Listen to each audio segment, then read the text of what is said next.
A very good evening. Thank you for joining us for the 8 o'clock edition of the UBC News Tonight. My name is Wadulo Arnold Mark, and we're going to be taking you for the next 30 minutes, so do sit tight. Let's give you the headlines and get straight into the bulletin. The news headlines are brought to you by the Deposit Protection Fund of Uganda. Keep your information up to date with your regulated financial institution. Customer deposits are protected up to 10 million Ugandan shillings. Terms and conditions apply. 19 aspirants flood NRM EC offices to vie for the 12th Parliament leadership positions. East Africa boosts joint security as 14th Ushirikiano Imara exercise wraps up.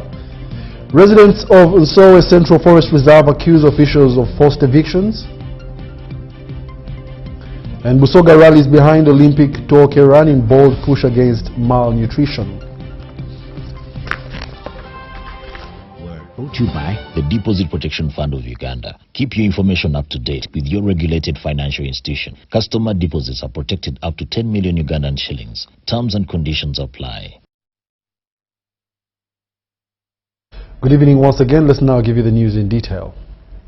The NRM Electoral Commission Chairperson Dr. Tanga Odoye has closed the party's expression of interest exercise for members seeking the speakership and deputy speakership of the 12th Parliament.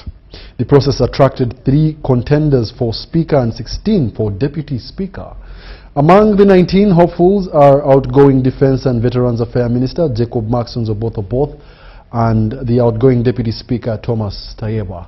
Onyango Robert has a report.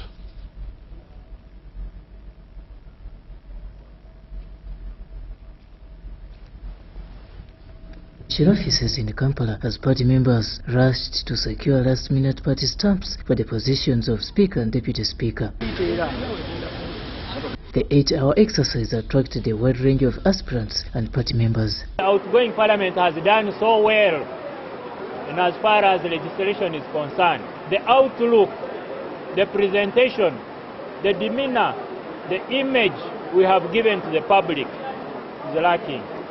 We need to work towards rebuilding that image. I promise you, as the Deputy Speaker, I'll balance the vote. I'll make sure every member of Parliament who is in that house is given a chance.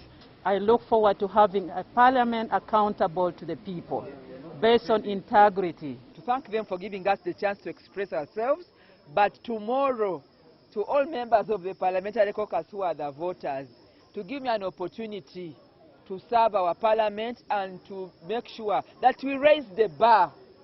We want to raise the bar of the leadership of our Parliament.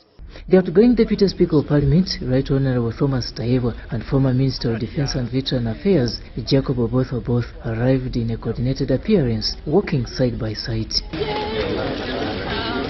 From Right Honourable Thomas Tayeba for the office of the Speaker. Tayeba, currently representing Ruhinda North constituency in Mitoma district, is seeking a second term as Deputy Speaker, whereas Jackson Maxons Oboth, on the other hand, is making his first attempt to lead the political wing at Parliament of Uganda. I'm ready to abide by whatever resolution comes from the Central Executive Committee of the party.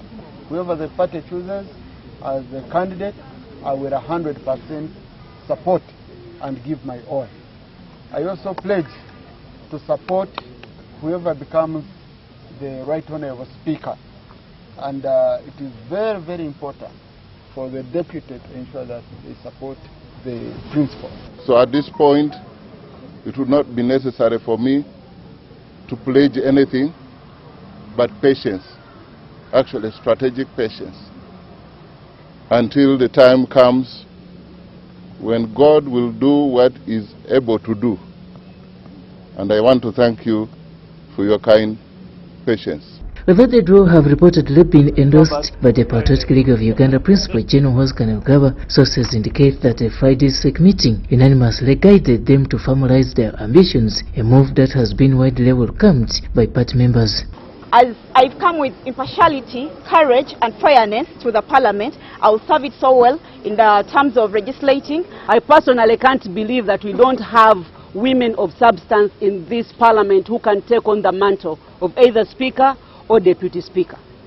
So I'm here to stand for the plight of all the women in this country. We know men are good leaders, but so are the women. It's only at a caucus when all the members of the 12th Parliament that a decision will be made. I'm a master of security matters. I'm very good at military matters. I have qualifications in oil and gas. Which better person would you look for? Although the party accepted Persis Namuganza's request, it is still waiting Seki's approval. Because while we were in Chankwans, the chairman of the party received all of us and accepted us to be members who will always participate in all activities of the NRM as a party. Ganza Persis from Bukono constituency Namutumba came to express interest outside the rules. We are allowed this and we are going to take it to SEC. By close of business on Saturday, 19 candidates had submitted requests seeking party endorsement signatures for the 2 top parliamentary positions. The people whose names I've read will be vetted by the Central Executive Committee tomorrow. The Central Executive Committee sits at 9 a.m. Whoever will go through SEC after vetting, the ultimate is the caucus. Robert Nyango, UBC News.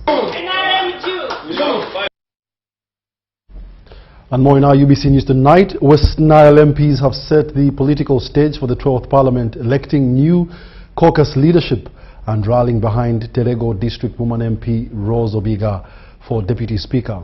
At the same time, the lawmakers are pressing for a stronger voice in government, demanding a bigger share of ministerial appointments in the next administration, as Sudat Kaya reports. 2026-2031. West Nile legislators gathered at Parliament on Saturday morning, where they elected a new regional leadership team tasked with coordinating the region's agenda in the 12th Parliament. We are duty-bound to serve the organization, the caucus. This caucus has a vision. It has been there, it has a history, and it has a vision looking forward. It has a mission for the 12th Parliament. It has aims and objectives. The MPs elected Hassan Kaps Fungaro as their new chairperson, while Rose Obiga was chosen as vice chairperson. The executive takes shape. A new cabinet is formed and announced to the people of Uganda. It will be good for Uganda, first of all Uganda, let alone the government in power, that they have people from West Nile among the members of the executive. West Nilers are honest people, and once they have taken an assignment, they take it for real. During the meeting, legislators unanimously endorsed Obiga to contest for the position of Deputy Speaker of Parliament. And I know God is going to touch His Excellency, the President of the Republic of Uganda. God is going to touch the SEC members to endorse me as the Deputy Speaker of the 12th Parliament. I have no doubt whatsoever. It is God's hand that has brought me here, and it's God's hand that has allowed the people of West Nile. This comes as the ruling National Resistance Movement prepares to decide on Sunday who will carry the party flag for Speaker and Deputy Speaker positions. But if the party says no, they will have their justifications. I will not fight with my party, but I know my lovely party that has seen West Nile vote a population of over 4 million people. They will not let me down. I am not against anybody, but I am speaking for that rural person, that marginalized person. I'm speaking for West Nile. I'm speaking for women.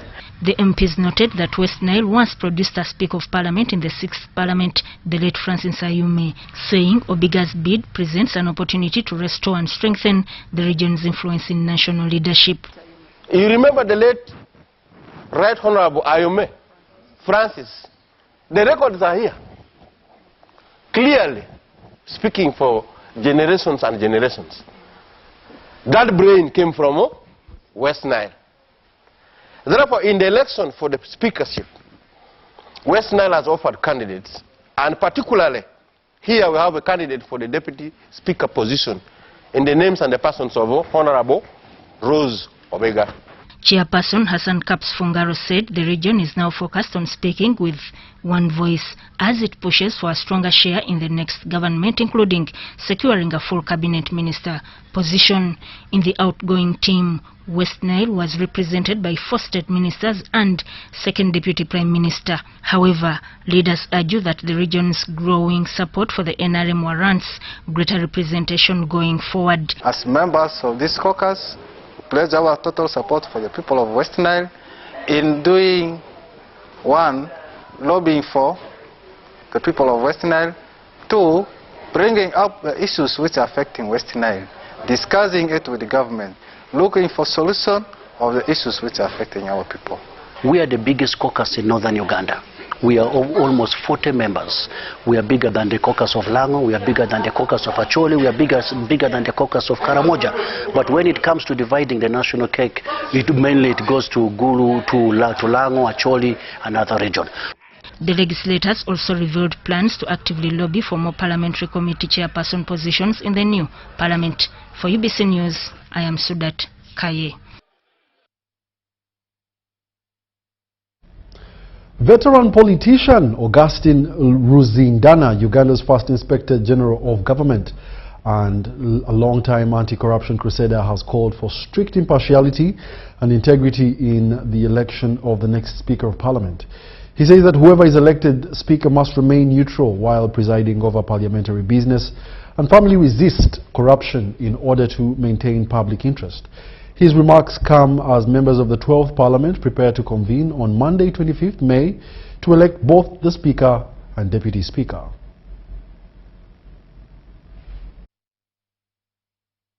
Article 82, Clause 1, Clause 2, Clause 3 and Clause 4 of Uganda's 1995 Constitution as amended establishes the office of Speaker and Deputy Speaker, who are elected from among members of Parliament. The Constitution further bars the Vice President and Ministers from contesting for these positions to avoid conflict of interest and clearly separate the Speaker office from the executive arm of government. It also provides that whenever the office of Speaker falls vacant, Parliament shall not transact any other business except the election of a new Speaker. While speaking to UBC, veteran politician Augustine Ruzindana compared the Speaker to an umpire who must remain strictly impartial regardless of political affiliation if they are to command respect across the House.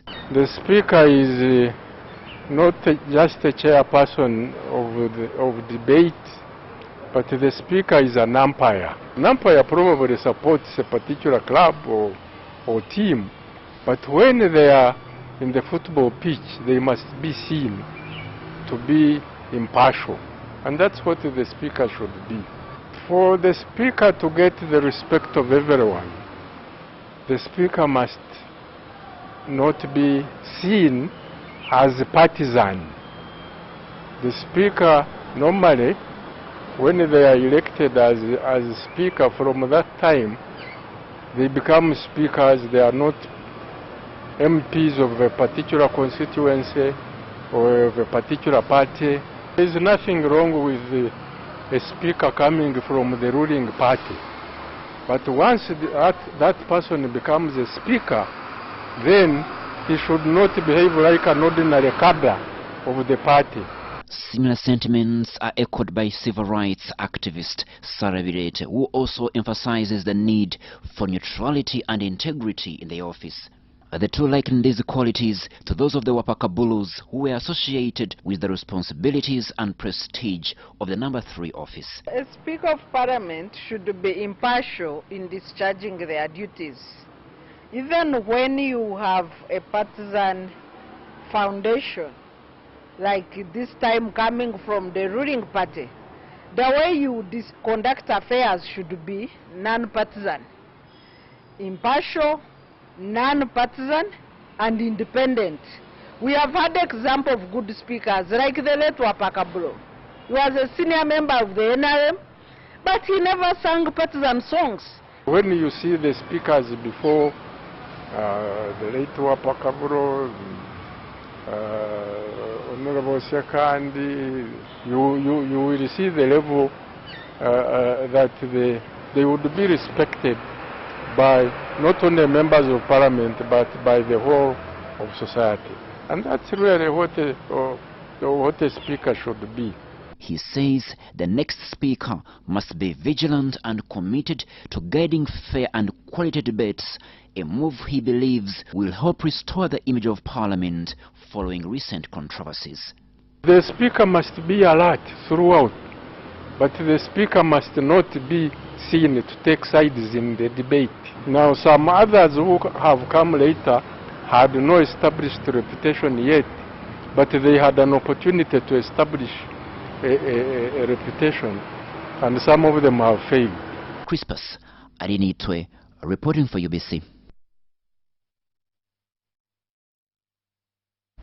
And in more news, Uganda's Ministry of Health has confirmed 5 active Ebola cases in the country, raising fresh concerns over the spread of the deadly virus across the region.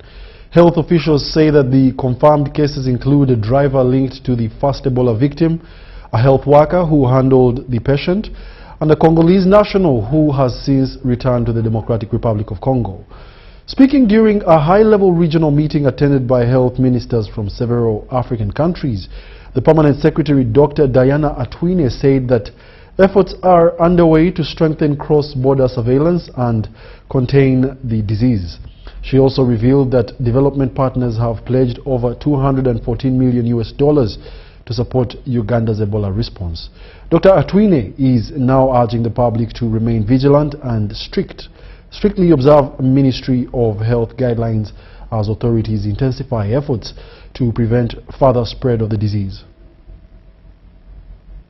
These remarks during a meeting that brought together ministers of health from several African countries, including South Sudan, Congo, South Africa and others. According to Dr. Atwine, the meeting was aimed at discussing strategies to prevent and control the spread of Ebola across the region. We want to see how we can, for example, work with DRC, and also to make sure that we internally strengthen our surveillance, and because what we are seeing is that still people are moving in the country, even when we put those restrictions, because we can't completely close the borders. She further revealed that some development partners and donors pledged up to $214 million to support Uganda's efforts to fight and contain the spread of Ebola. We're happy to realize that quite a number of partners have committed resources to support this epidemic.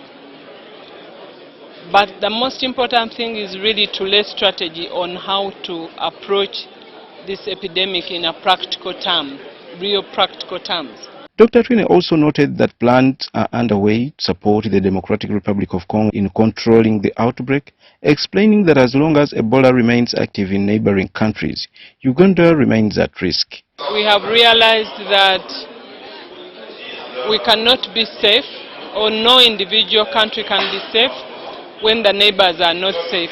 She has therefore urged Ugandans to remain vigilant and strictly follow the Ministry of Health guidelines to prevent the spread of the disease. The official outbreak confirmation was done by the different Ministries of Health, and then we have the cross-border importation in Uganda and the outbreak expansion that has been confirmed in the phase 3 with the regional spread. They know that I'm like that. Since this outbreak started, I heard we already got around $350 million. Where is this money? I was in Ituri 2 days ago. I spent 1 full day in Ituri. Today we'll have opportunity to listen from the governor of Ituri. He will join online. Ivan Juko compiled this report. The Deputy Chief of Defense Forces Lieutenant General Samo Kiding has praised ESC forces for their professionalism, discipline and commitment during the 14th Ushirikiano Imara Command Post exercise. Addressing the Ugandan contingent at the Ulinzi Sports Complex in Nairobi, Kenya, General Kiding commended the participants for their strong performance in the regional exercise, as Haruna Motesasira reports. Wanatanyika marching with the discipline of a force that has earned the respect of every. Military, police and civilian personnel from across the East African region have successfully concluded the 14th Ushirikiano Imara Command Post exercise, a major region training aimed at strengthening readiness in peace support operations, counter-terrorism, counter-piracy, and disaster response. The civilian component has integrated with other forces, the military, the police, with the participating countries. And one of the key achievements include coordination, networking, interoperability, and also building synergy, working together as a team. At the closing ceremony, Deputy Chief of Defense Forces, Lieutenant General Samo Kiding, represented the Chief of Defense Forces, General Mohoz Kainerugaba. The Minister of Defense and Veterans Affairs was represented by Honorable Huda Abason Olel. But one thing I've seen, we are building trust. We are harmonizing doctrines. We are going towards one language. Even the Barunda was very happy when they were in line with your parade. I said yes. Harmonization is okay. So this is our role. As who said it, I think it was the Minister of Defense. We just want to congratulate you. Said, you make us proud as Ugandans, you make us proud as East Africans, and we hope for the best for our region. Thank you all. God bless you. This year's training demonstrates that the East African region is increasingly prepared to respond to emerging security challenges with resilience, guided by shared values and a common vision. The exercise held at Urin Sports Complex brought together participants from Kenya, the host, Uganda, Rwanda, Burundi, Tanzania, DR Congo, South Sudan and Somalia, underscoring the East African community's growing commitment to joint security operations. Haruna Mutesasira, UBC News.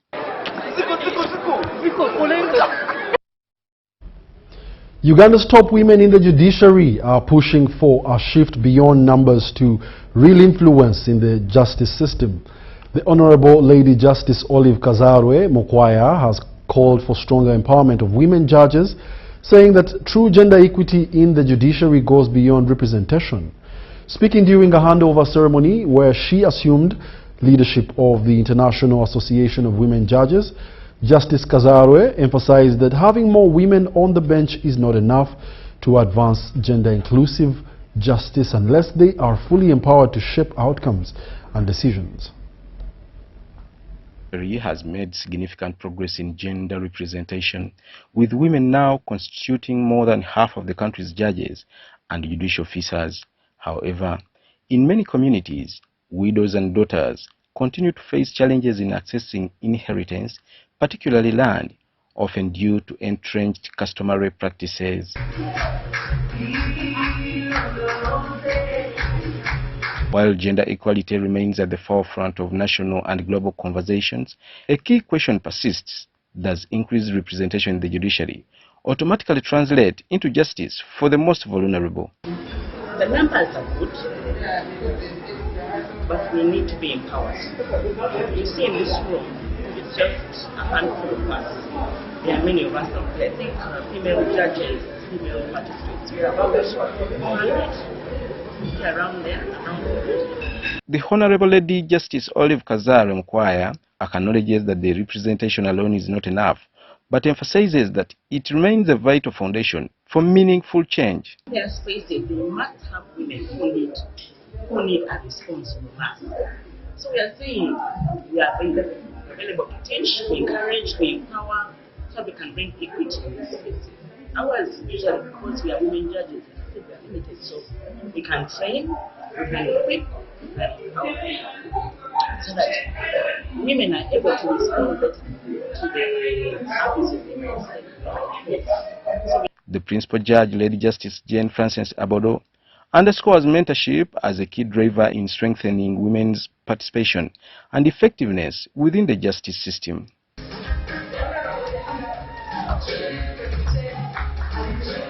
Meanwhile, Honorable Lady Justice Olive Kazara Mkwaya has succeeded Honorable Lady Justice Elizabeth Jane Alviza as the new president of the International Association of Women Judges, while Lady Justice Elizabeth Jane Alviza now serves as the director of the association.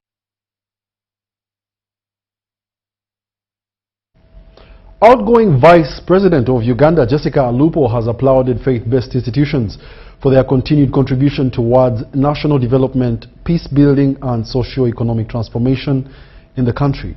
Ms. Alupo revealed that at the third graduation ceremony of the Queen of Apostles Philosophy Center in Jinja, that these issues should really continue being upheld.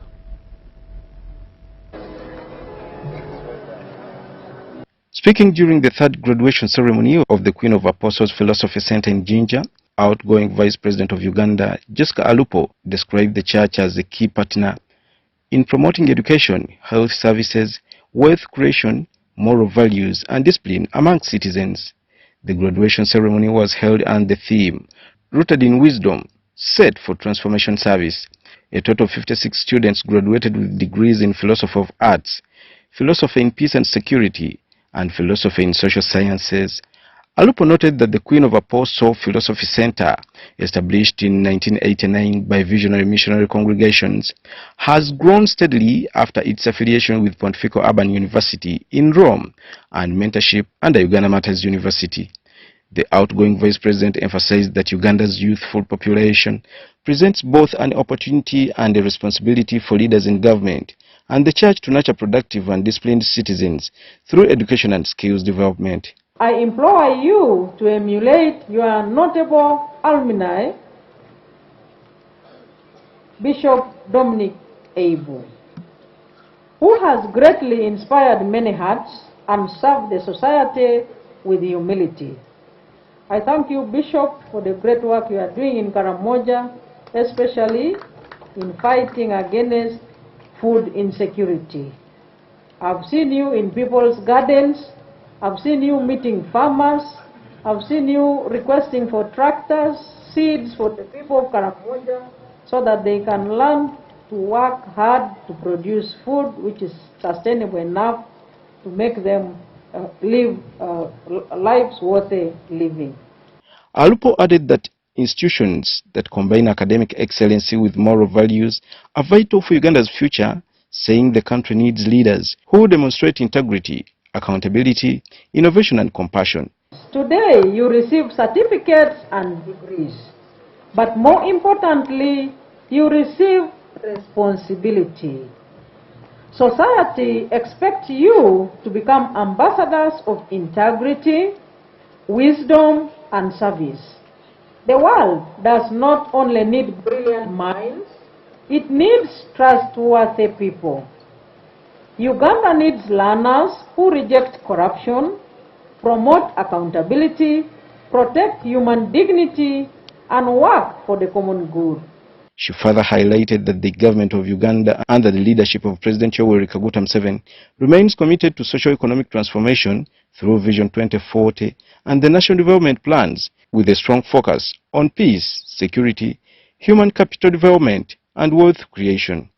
The government of Uganda appreciates the work of faith-based institutions in the country in key areas of health, education, wealth creation, and building the moral integrity and discipline of the citizens, etc. Indeed, the government of NRM will continue working and supporting the programs of the Catholic Church.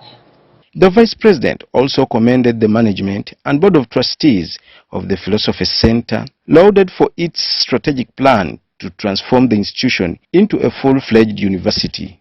Allow me to commend the management of the Board of Trustees of the PCJ for your long-term strategic plan of transiting this center into a university. This is timely and promising. I encourage you to continue strengthening governance systems, academic research, infrastructure, digital innovation, and partnerships, especially with the National Council for Higher Education and other stakeholders, to ensure that your transition into a university maintains the highest standards of quality, relevance, and sustainability. Alupo expressed special joy over one of the graduates, Raphael Alemo from Ethiopia, who she described as a bridge builder between Uganda and Ethiopia during his years of study at the institution. Today is also a personal joy for me, Mr. Chancellor and my Lord Bishop. Among us is my son, Raphael Alemu from Ethiopia.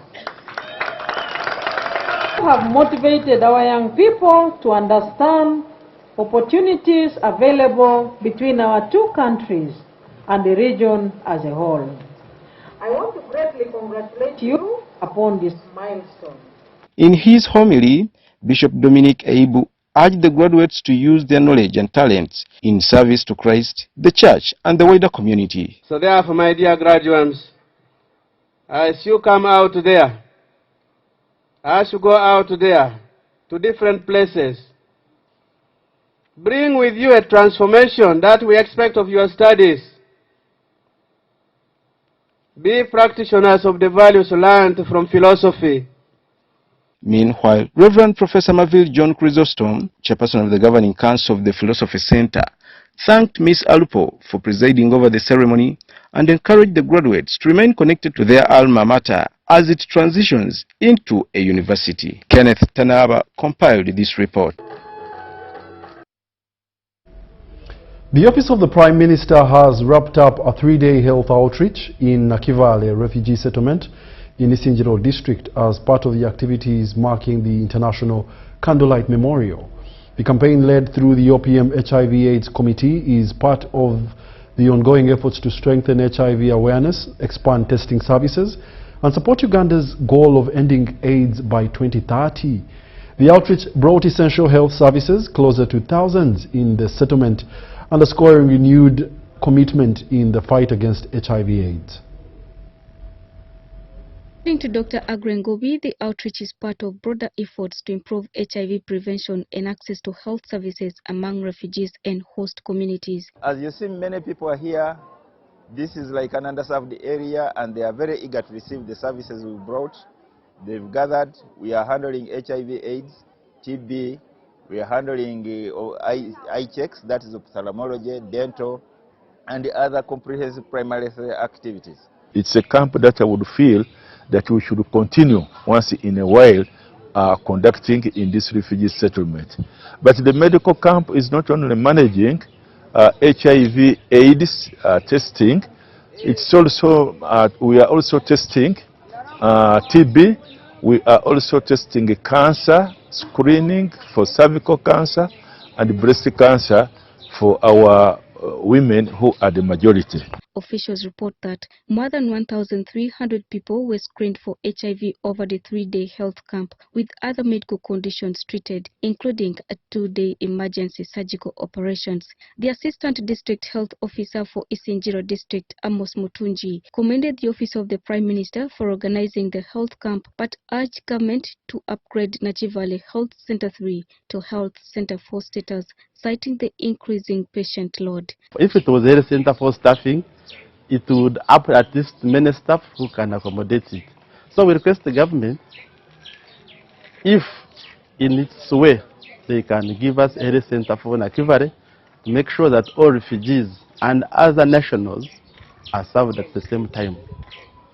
We also want to increase our coverage, and our coverage in terms of medication, in terms of tracking for babies, for mothers. So all diameters should be touched on. The regional refugee desk officer for southwestern Uganda under the office of the Prime Minister Titus Jogo says Nachivale refugee settlement currently hosts about 286,000 refugees across 5 zones with more arrivals expected. He notes that Nachivale Health Center 3 also serves surrounding Ugandan host communities. However, Jogo cautioned that although the HIV prevalence rate in the settlement stands at 2.4%, there are concerns it could rise due to changing behaviors and reduced food rations. Because our refugees are getting challenges of coping up, dangerous coping up mechanisms, especially now that their ration has been reduced. They go outside the settlement where transitional sex is taking place, and therefore they are at the risk of getting infected from people outside the settlement in exchange for food and in exchange for money. Refugee community leaders Paul Mushaho and Madina Wushuru applauded the government of Uganda through the office of the Prime Minister for continued delivery of health services within the settlement. On behalf of refugees, we deeply appreciate the service that we have benefited from this medical camp. The people are so happy because they have got the treatment, and those who are going to receive the referrals, they are looking forward to it. And it has come in the right time when we are facing the global crisis about the refugee response.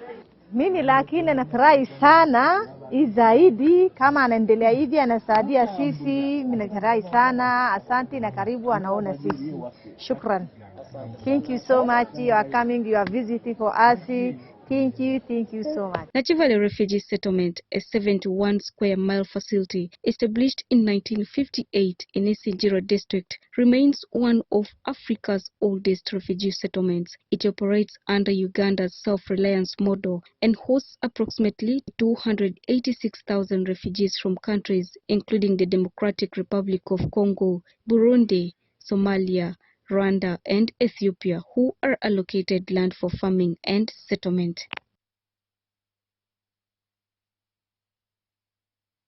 Tensions are rising in Gomba district as more than 2,000 residents in Nsowe Central Forest Reserve accuse local leaders and some government officials of colluding to force them off their land through alleged violence and repeated evictions.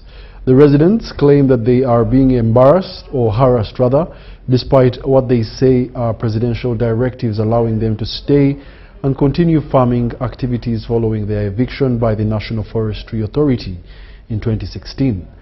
The disputed area, spanning over 19 square miles across 6 villages in Maddu and Chai sub-counties, has remained a flashpoint of conflict, with affected families now demanding justice and urgent government intervention. According to residents, President Yoweri Museveni, while touring Gomba district during parish development mode engagements in Degeya, directed that the evicted families be allowed to return to the land. They say the president further instructed that they be granted 49-year lease agreements to enable them engage in commercial agriculture, including coffee growing and fruit farming. The residents also claim the president pledged support in the form of exotic cattle to boost their farming activities. I am a born of Gomba, who was born originally in Nsowe from 1990. I'm a son to late Rwachiwiga Yeremia, who was originally born in Gomba and in Nsowe Forest Reserve. I have now written a list at the district, led by RDC, DISO, and DPC. But mostly DISO, Mwine Dagaras, they are writing a list, which is, they are saying that it is genuine, a list of 190 people. From 1932, there were 400 families. Up to now, from 1932, there were 400 families. Up to now, how many families do you expect came from 400 families? The residents, led by Pastor Boya Francis, say the 2016 eviction by NFA was forceful and left many families displaced and struggling to recover. They further allege that despite the president's directive allowing their return, some district officials Ministers and private investors have continued to intimidate them. They claim that houses, crops and livestock are still being destroyed in ongoing confrontations. Nze bw'olaba n'omuggo guno gwe nkutte namenyeka abasirikale be bamenya aba gavumenti mulimu poliisi mulimu n'amagye aga forest agakuma forest be bamenye okuntuusa ku kino. Poliisi eyantuusa ku kino yali eduumirwa DPC yennyini yagiduumira eyankola ne bakuba ennyumba yange ne bakuba abantu ne babakuba abamu ne babasiba abalala tugenda ku bitanda twali abantu kopi nga 18 bagenda ku bitanda naye nga poliisi yekoze ekyo. The affected families, together with investigator Stephen Asimwe, also alleged that some individuals tasked with resolving the conflict later sided with wealthy investors instead of protecting the interests of local communities. Ganda we, aina yejaja we, aina yo muto we, aina yo we, tasobora kuleta report and proof. Okay, fine. We went back to our respective lands, but we have been tortured for all along from February up to now. We have been in torture, in total torture. The residents are now demanding a direct audience with President Museveni to present their grievances and push for what they call a lasting solution to the land conflict. They also want local village chairpersons to play a central role in verifying genuine land occupants, arguing that they are best to identify long-term residents. Abana baba repinga nafa abakyala baturepinga kwega ebyo byonna ne bituleetera okutya bazanti kati ekiriwo yadde tuyita mu bulumi kituufu bukyaliwo naye tumaze okulaba ekifaananyi nti yadde tusula mu nsiko obuyumba tubutadde mu nsiko. The president, you call us as the committee of Nsowe. Please, we request you kindly to call us as the committee led by Pastor Boya Francis to come and meet you genuinely. We explain to you the truth. The residents further accused some political leaders of abandoning them, despite having received their support during recent elections. Kojo, Breme, ye MP wafe. Umani MP, Sylvia. Na yebale Sylvia, Rechanda. Amazima amatuufu tubanoonyeza obululu ne tusulanga tutudde tunoonya obululu. Naye okulaba lwe mumalobba wanga bamaze okulayira biwedde. Temuddamu balaba. They are tear gassing us every day. They are torturing us. They are cutting our cows. They are threatening us every day. They have put 55 files on us. Batata tu meeting nko twabaire ntukishaba. Nuko abatwikirize tukugambira ensonga ezo.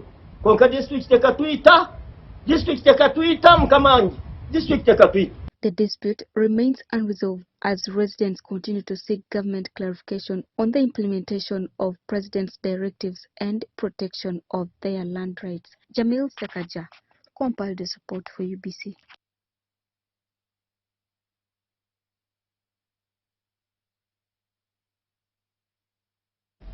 The Acting Secretary and CEO of Atomic Energy Council, Natharius, has urged health facilities and radiation safety officers to make radiation protection a top priority in all institutions using ionizing radiation equipment.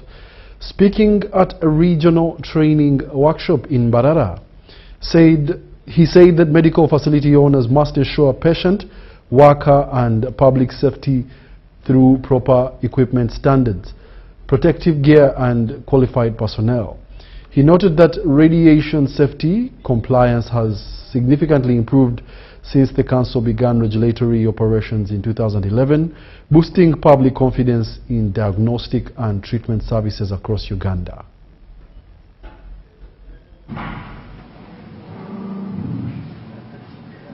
People who own these facilities that use ionizing radiation equipment for medical purposes, they have the primary responsibility for ensuring that there is safety of the patients, safety of the public, and safety of the environment. So it is always important that we come and remind ourselves of the various roles that we do possess in the radiation safety regime. The owners of these facilities are required, of course, to comply with our requirements, but also to have measures, put in place measures for ensuring radiation safety. For example, for patient safety, they must use qualified persons, they must have equipment that perform the standards, they must have personal protective equipment. So we regularly come to remind them. For now, the compliance levels have improved. and therefore we can say that there is adequate radiation safety in these facilities. You can walk to these facilities and be assured that you will get the benefits which are anticipated rather than the harm. These facilities, they have that role of ensuring that they also comply with international standards. Yes, because what we are dealing with is not only in Uganda. It is also something that is being used internationally. So there is that global network to ensure that we use these sources for medical applications, especially for diagnostic and treatment purposes. We urge everyone who has that responsibility of ensuring radiation safety that they take it as a priority. In our language, we call it a safety culture. There should be a safety culture at individual level, at management level, and at the facility level. With that, we can be sure of, assured that everyone will be protected, and therefore there is radiation safety for all. We are now told what we should be expected of us, and through the trainings, every year the percentage is improving. So we are hoping that our patients, our workers, and the public are increasingly being protected from radiation.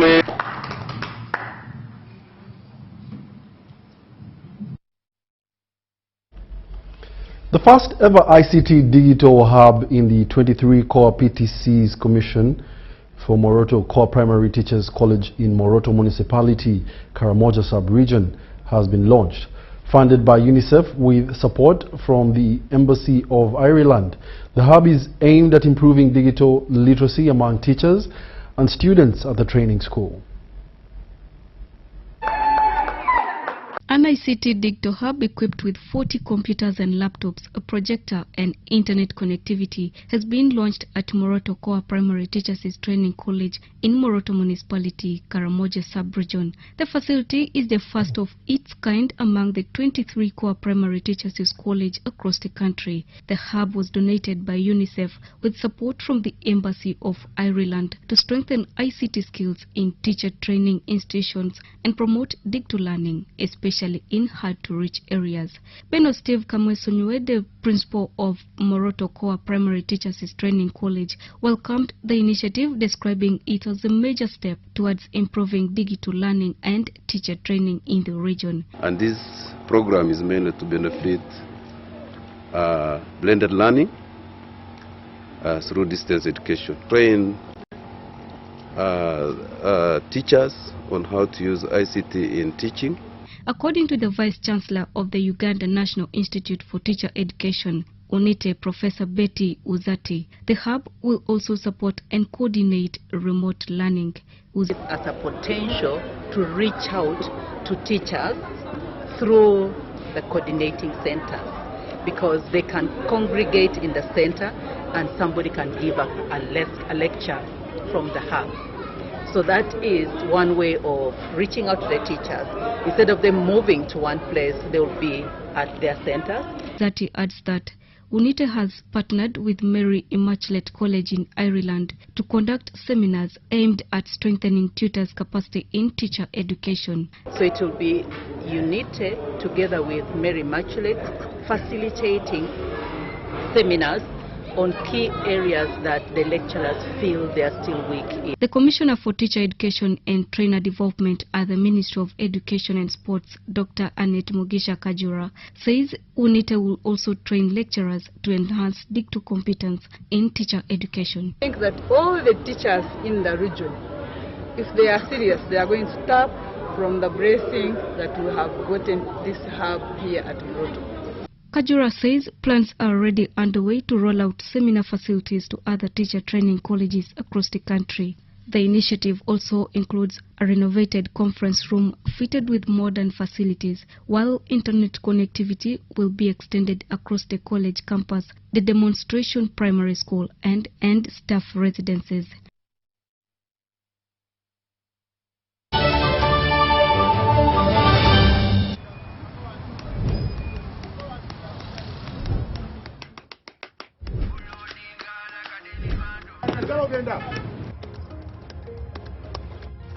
And that's it for today. Till the next episode.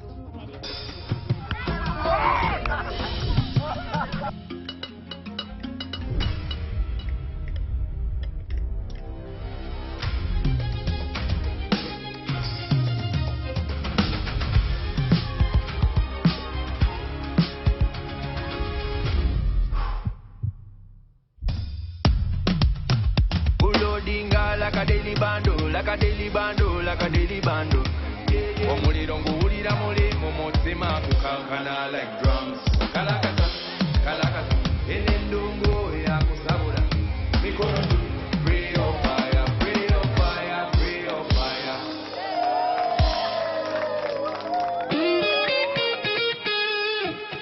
It's our mission to secure your money.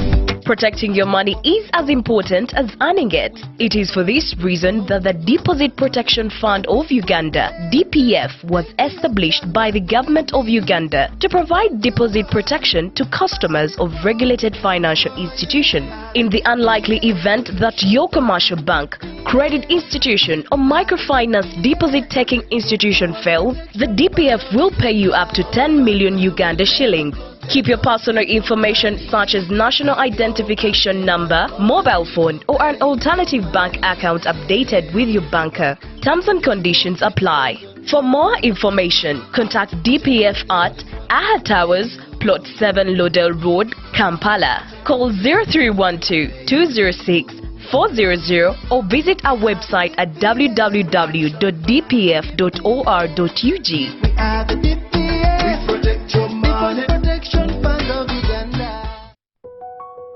Step into elegance, step into confidence, step into La Vie Boutique, located at Grand Imperial Hotel, Shop 6 and 8, right behind Bank of Uganda. La Vie Boutique brings you high-class corporate and casual wear for men, from sharp designer suits and crisp shirts to stylish casual t-shirts, tracksuits, shoes and accessories. We've got everything to make you stand out. Call us on 0772 419 181 or 0705 555 558. La Vie Boutique, where class meets style.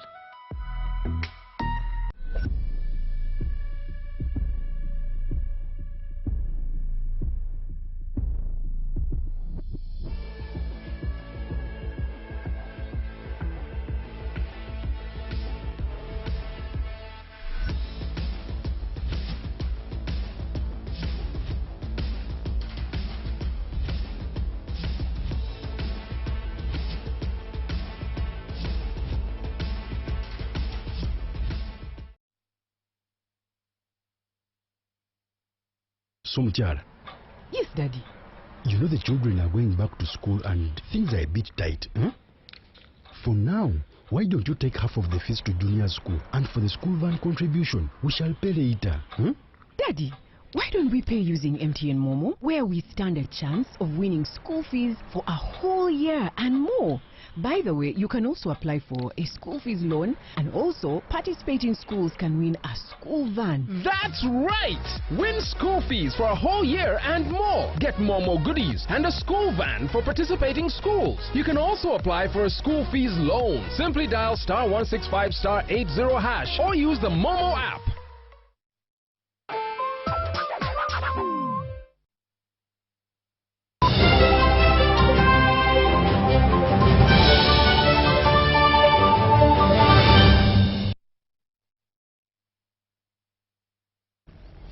Welcome back. You're still watching the UBC News Tonight. As Uganda continues to grapple with rising youth unemployment, experts are calling for a shift from job seeking to skills creation. Now, Professor Vincent Pajire of Makerere University Business School is challenging young people to embrace practical skills and innovation as tools for self-reliance and community transformation. He made these remarks during the graduation of the 5th cohort at the Grant Thornton Foundation Practical Skills Development Academy. The Thornton Foundation has intensified efforts to empower young people across the country with practical skills as part of the initiative aimed at tackling youth unemployment. Through the 6-month Practical Skills Development Academy program, beneficiaries are equipped with hands-on entrepreneurial and vocational skills intended to prepare them for self-employment and sustainable livelihoods. Practical skills development is a powerful tool for transforming lives, creating opportunities, and strengthening our nation's workforce. During the graduation ceremony of the 5th cohort, beneficiaries were urged to put the skills acquired to good use in transforming their communities while embracing technology and innovation. Presiding over the ceremony, the Chief Executive Officer of Standard Chartered Bank challenged the graduates to translate the knowledge and practical skills acquired into opportunities to create jobs and improve their livelihoods. Whether it's yourself, whether it's about your organization, whether it's about your country, whether it's about your continent, whether it's about your community, your curiosity is going to make sure that your doors keep opening.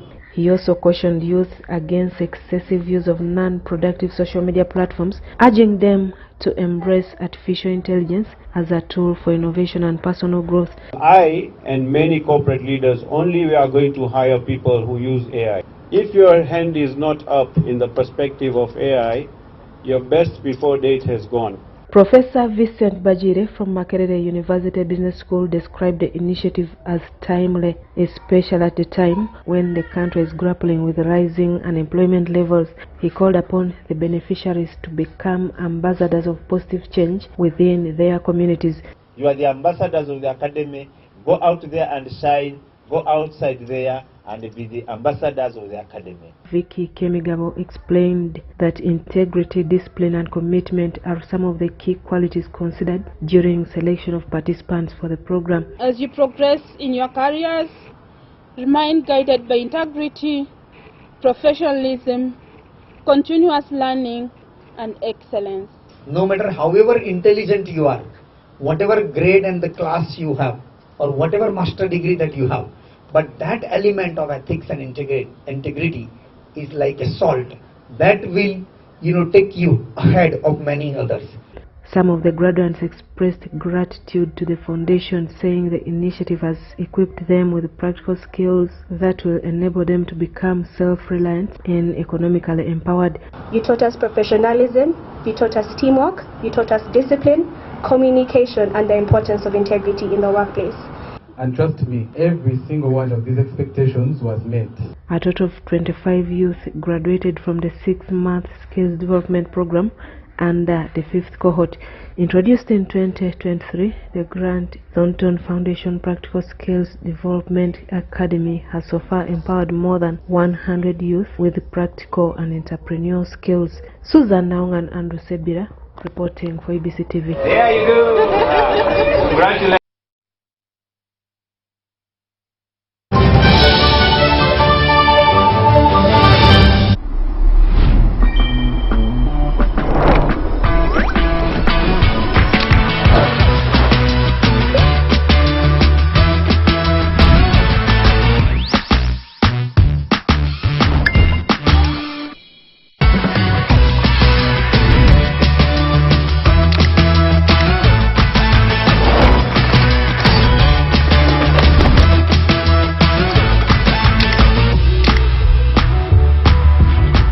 Common 50 series, perfect snap, any zoom. Enjoy 9 GB free MTN data valid for 3 months. Available in any Techno or MTN outlet near you. MTN is regulated by the Uganda Communications Commission. Are you looking for a home away from home? Then this is the place for you. My name is Chini Kaji and welcome to Hotel Le Confidential. With 84 comfortable rooms where you can relax and feel safe. Each room has a lovely view of green vegetation, Wi-Fi, air conditioning, and a tasty breakfast. Children can have fun at our kids water park and our kids play area. You can also enjoy our world-class health club, spa, sauna, gym, boutique, and sky blue swimming pool. Thank you for choosing Hotel Le Confidential, where every stay is unforgettable. Come and stay in comfort, right at home, today, tomorrow, and always.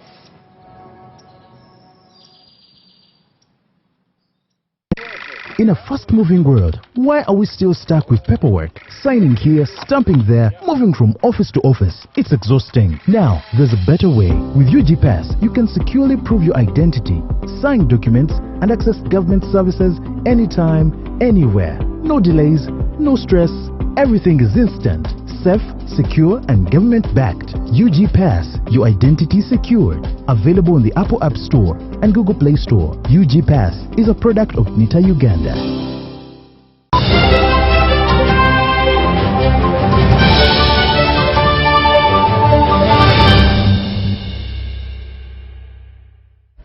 Welcome back. You're still watching the UBC News. We're now taking you to the last segment, that is sport.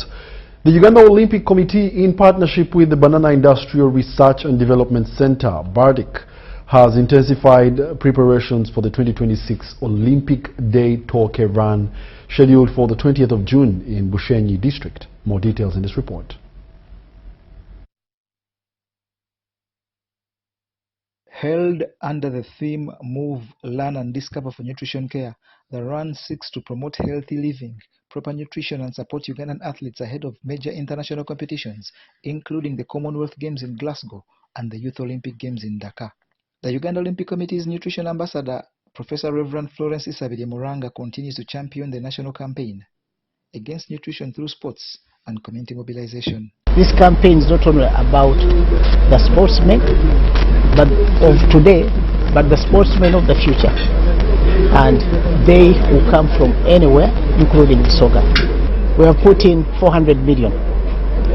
We will be able to raise a significant volume of products that will be able to send to places like Karamoja, rural areas, through hospitals particularly. Speaking during a fundraising breakfast meeting at the BARDIC offices in Injeru, Uganda Olympic Committee's Lydia Gloria Damuzungu emphasized the importance of nutrition in sports excellence and community well-being. Good nutrition does not only enhance athlete performance of sportsmen and sportswomen, but also the well-being of the community members.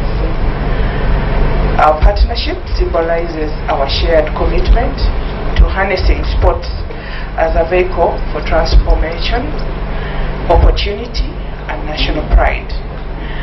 She noted that the partnership between UOC and PBID aims to transform Matoke into a competitive high-quality product while fighting malnutrition across Uganda.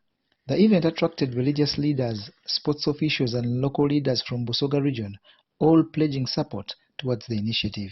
To translate that research into practice and employ 1,000 people and change value, I am here to associate with Honorable Muranga, and the Busoga Diocese will contribute 1 million to this cause. President Yoweri Museveni is expected in Bushenyi next month as the chief runner at the Olympic Day Toke Run that will attract participants from across the country. And this run to promote agriculture, to promote running and nutrition is very, very important for us. We operate at 3 levels. Number 1 is to support farmers. Support farmers across the country with good farming practices, but also linkages to the market and financial support. There will be competition in various genres of running, the 5 kilometer, 10 kilometer, and 21 kilometers.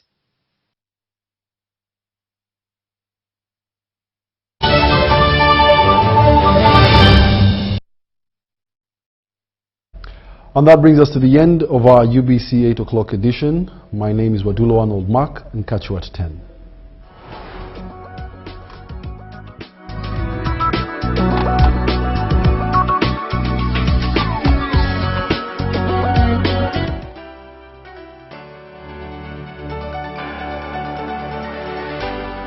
UBC, inspiring Uganda.